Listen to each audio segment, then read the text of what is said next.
I'm Brian Murray, and today's discussion point is why people buy Victorian homes.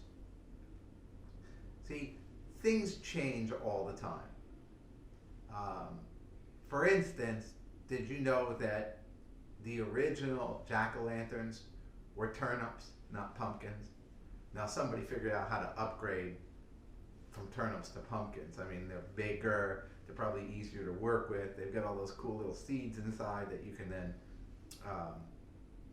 cook and bake and eat. And I don't know that turnips have those seeds because they're just an awful little thing. And the problem with turnips is that even when you throw them away, they still turn up. So, how things change and why people buy Victorian homes. Because you don't have to change it.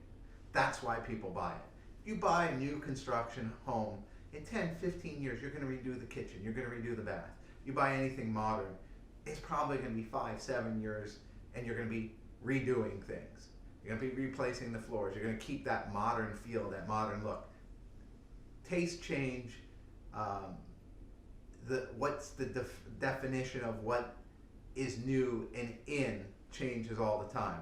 From white appliances to stainless steel appliances to granite countertops to quartz countertops to wood countertops to dark wood floors to light wood floors, from glossy floors to matte floors.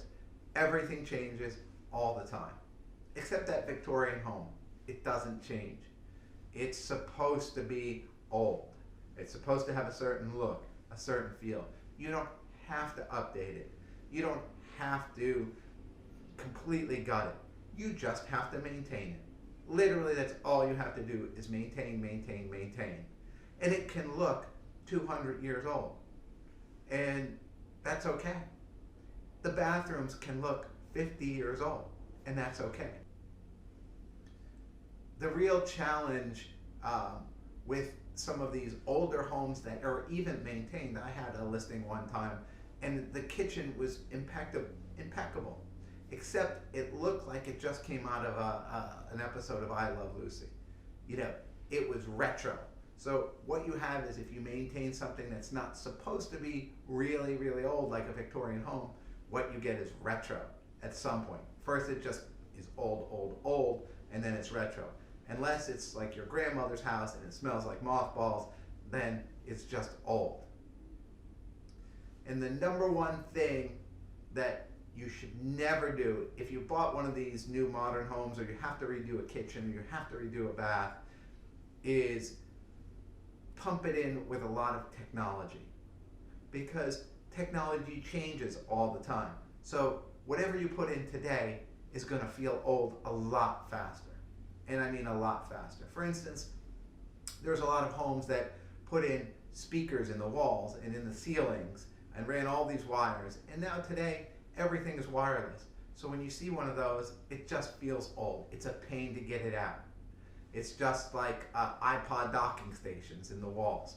It feels old. So keep your tech outside of the construction and figure out a way of making things modern with technology, but not necessarily building them in. So this has been today's discussion point on why people buy Victorian homes.